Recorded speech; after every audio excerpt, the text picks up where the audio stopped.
Today we are joined with Andrew Gertz. We are talking all things NASCLA and the mystery behind NASCLA. What is it? Why is it? Why is it an important test? And how it can benefit you if you're in one of these states that accepts it as an option. So, Andrew, welcome. Thank you, Noah. Thank you for having me. So NASCLA, what it is think of it as a standardized commercial general building contractors exam. Okay, it was created to reduce redundant licensing requirements for contractors. Anybody watching this knows that, for example, if they're working in South Carolina and they want to go to another state, then they have to get licensed in that state. Now, generally speaking, that's a whole nother trade exam, right? And we all know these are very time-consuming exams. They require a lot of investment of capital and time. The books are not cheap, and you got to spend the time preparing. So with the NASCLA exam, 17 states accept this exam for their trade exam requirement. So if you are, for example, a South Carolina contractor and you want to go into Georgia, if you have taken and passed the NASCLA exam, you would not have to take a trade exam to be licensed in Georgia also.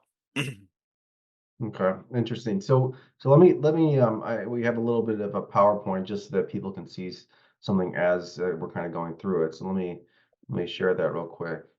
Um, all right, so let's start from the beginning. Give us some of the basics.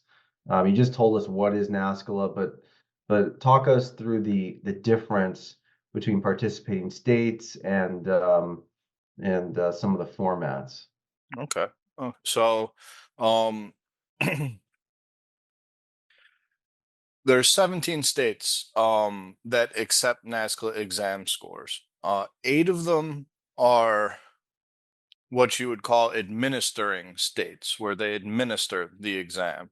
And nine of them are states where they won't administer the exam, but they will accept the exam scores in lieu of their own trade exam for a GC or a commercial builder's license, depending on the state.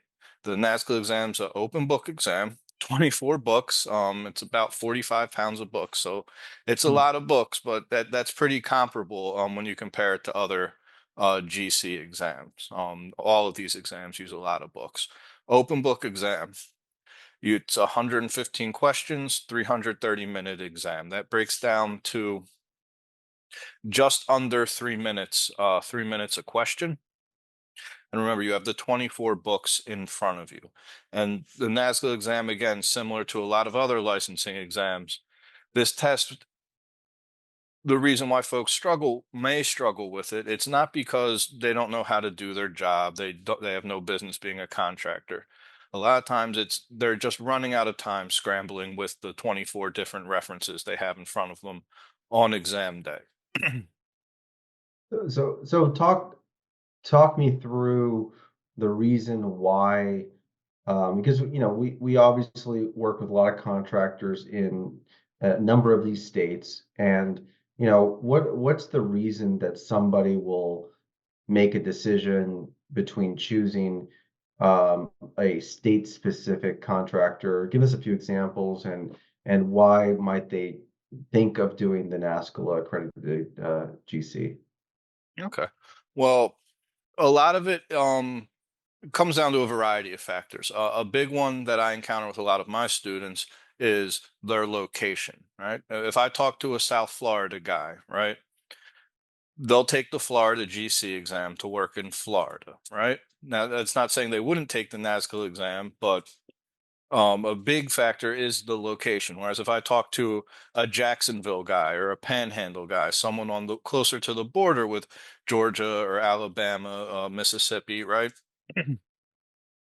Then the NASCLA exam, a lot of times those types of folks are be more interested in it because that next state is right next door, 20-minute, 30-minute drive sometimes, and there's business there.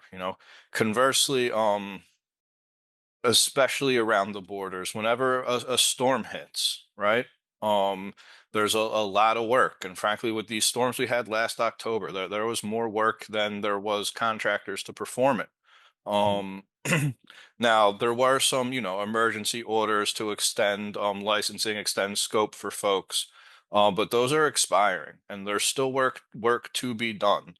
So someone who wants to take advantage of that market, then they would also be another person who I would push towards the NASCLA exam, because we know the storms don't discriminate. They'll hit Florida, Georgia, Mississippi, Right. Alabama.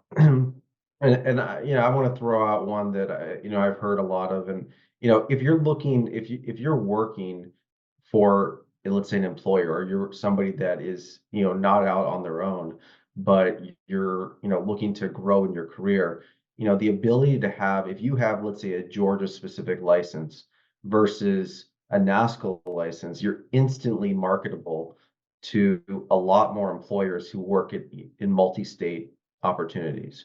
So a lot of companies, a lot of construction companies who are doing projects in the Southeast or the Pacific, the West Coast, there's so many options. If you're telling your employer, I can work in 17 states, or I can, it's just you move up the ladder faster. So from that perspective, if you're kind of an entrepreneur, it's a great option. That's a very good point. No, actually, I was working with a gentleman 3 weeks ago. Funnily enough, South Florida guy, but he works for a company that installs prefabricated steel commercial buildings for farms, things like that. Mhm.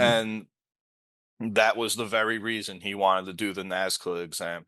That he said, "Hey, my company has jobs in all these states. I can grow within the company if I can be the one to lead these jobs." And the NASCLA exam is what I want to do, because 17 states the NASCLA exam covers it. You win for construction. It's the entirety of the southeastern of the United States, Right. and also Arizona, And New and Mexico. and I mean, look, by having the NASCLA exam, the reality is most likely the number of states will grow.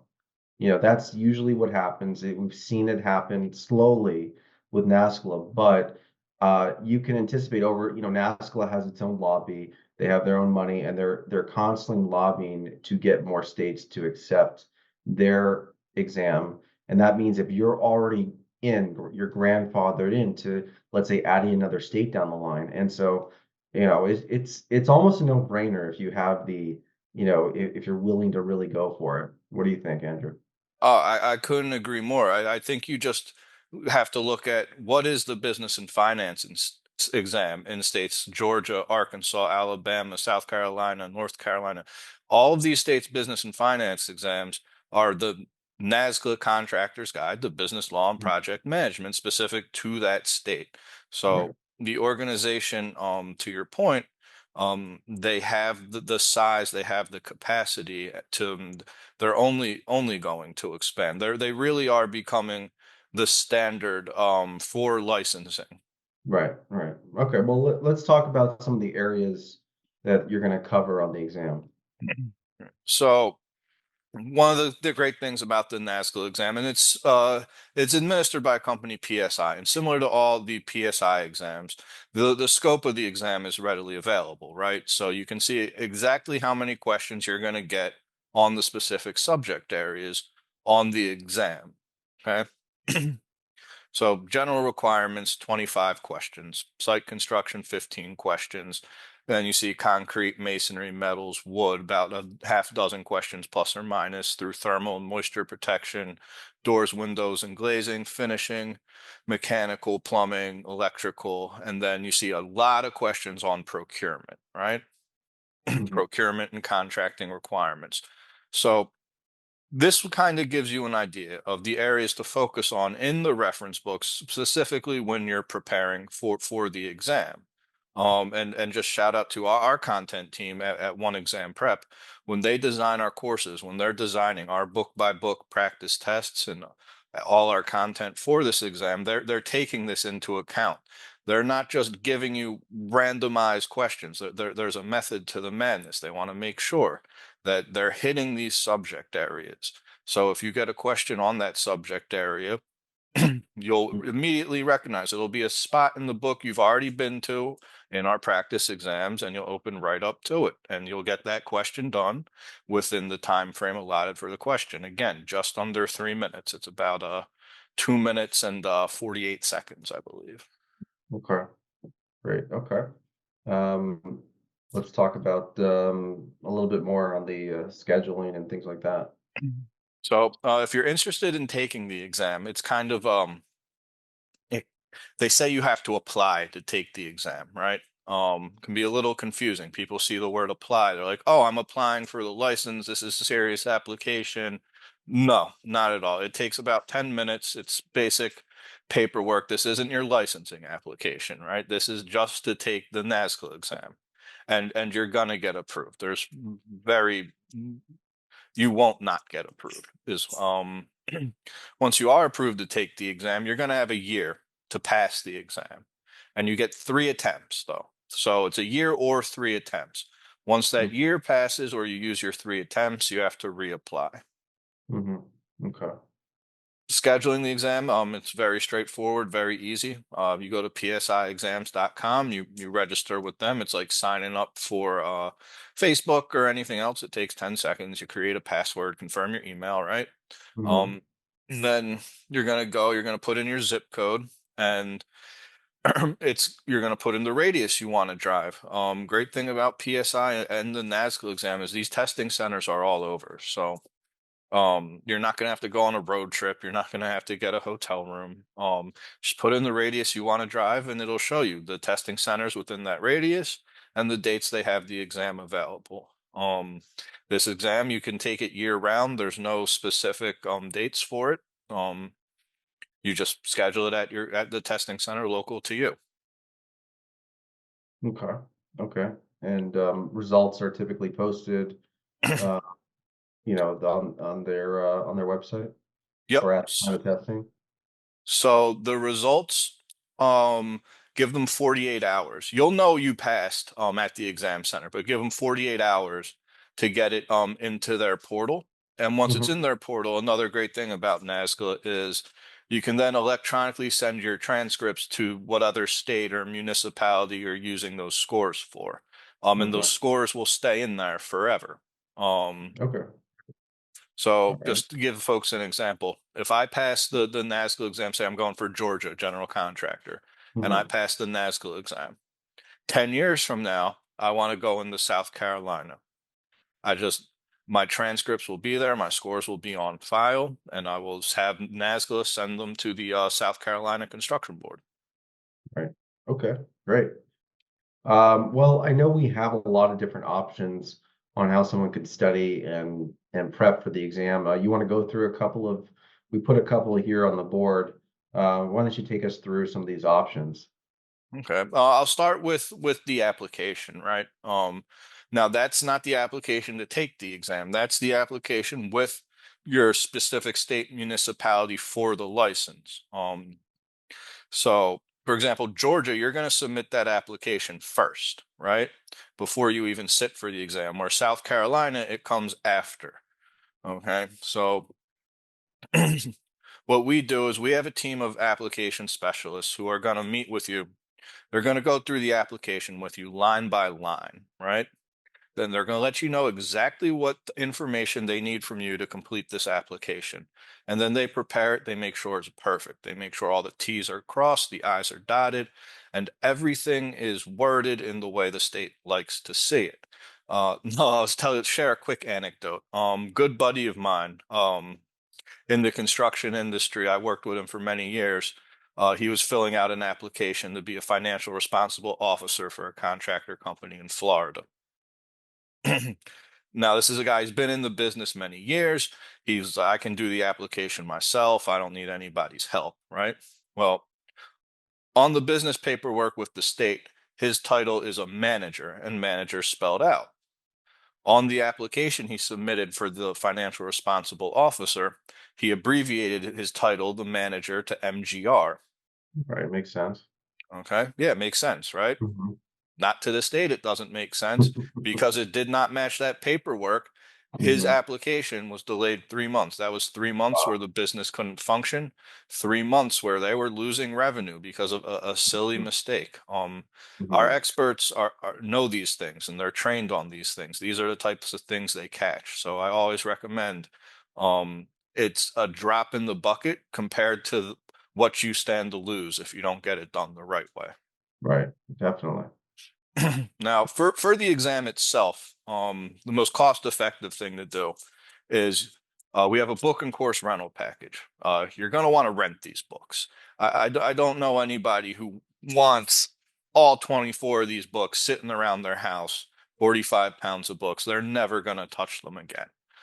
Maybe a couple of them they want to keep around, but the majority of them you don't want to throw the capital away having all these books that you're going to use one time and never touch again, right? You're going to use them for what to pass the exam and then you're never going to touch them again. So rent the books. And what we have at One Exam Prep, we have a book and course rental where we're going to send you all the books pre-tabbed and highlighted. Okay. That saves you about 35 hours of labor tabbing and highlighting those books, preparing them for the exam. For those that don't know, I'll mention real quick. You are allowed to bring in the books with highlights. You can't write in them, but you can highlight them. And tabs are little stickers that go around the perimeter of the book. So you can open up the specific chapters, specific sections with ease, right? You don't want to lose time thumbing through pages when you only have a little over 2 minutes a question. You need to be in chapter 10, pull the tab, open right to chapter 10, right? Now, preparing those books, it's about 35 hours or so of labor. So Wow. our rental, we send them out tab. Remember, no, 24 books. And these are, the IBC. You see, it's a thick Right. book. Yeah, for sure. Um 45 pounds of books, 24 books. So Mhm. um we send them tabbed and highlighted so you can jump right into your practice, your preparation. Okay. No one's gonna take off work to do this. So we save you 35 hours of your time there. Right. Mhm. The course that's included with the rental is not teaching folks how to build. Common misconception. People get the course and they um they think it's going to teach them how to do their job, or they think the test is going to test them how well they do their job, right? Not the case. The test is really about referencing the books, and the course is designed to make sure you only have to take that test one time. It's not teaching you how to do your job, it's teaching you how to pass that exam. And it achieves this doing a couple things. The first thing the course is going to do for you is it's going to lay down the foundation. Videos with test taking techniques and study strategies to Mhm. set you up for success, give you your game plan, right?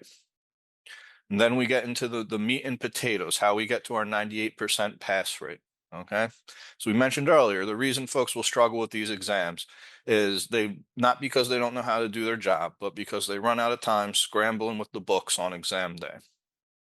Mhm. So we're going to make you a master of your tools. In this case, your tools are your reference books. We're not reading these books cover to cover. We're not memorizing the information. If we could memorize these books, we'd all be working for Elon Musk or NASCLA, right? Um, we're practicing with the books as they're intended, as reference books. We're going to practice with each book individually and become a master of what information is where in each book. After Mhm. the book by book practice, our course gives you the final exams and the exam simulators with all the books jumbled together where when you're working on our final exams, the exam simulators, when you read the question, you'll recognize which book that question's coming from, where you need to be in that book to find the answer. And again, I got to shout out our content team again. They do a great job with our simulators at replicating the exam. We don't know exactly what questions are going to be on your exam, but as we mentioned, we do know the subject areas. So if you're passing our simulators, you will pass the exam because even though the questions will be different, subject areas, they'll be the same. So come exam day, when you read a question, you'll know which book you need to be in, where you need to be in that book to find the answer. And that's how we get it done. Book and course rental, most cost-effective way to pass the exam. Mhm. Books are tabbed and highlighted, and you get the course also. And you're not throwing capital away at books you're only going to use for to pass an exam and never touch again. When you're finished with them, you send them back, you get some money back. Okay. Now, Additionally, for the exam, some folks also really benefit from one-on-one tutoring. Okay.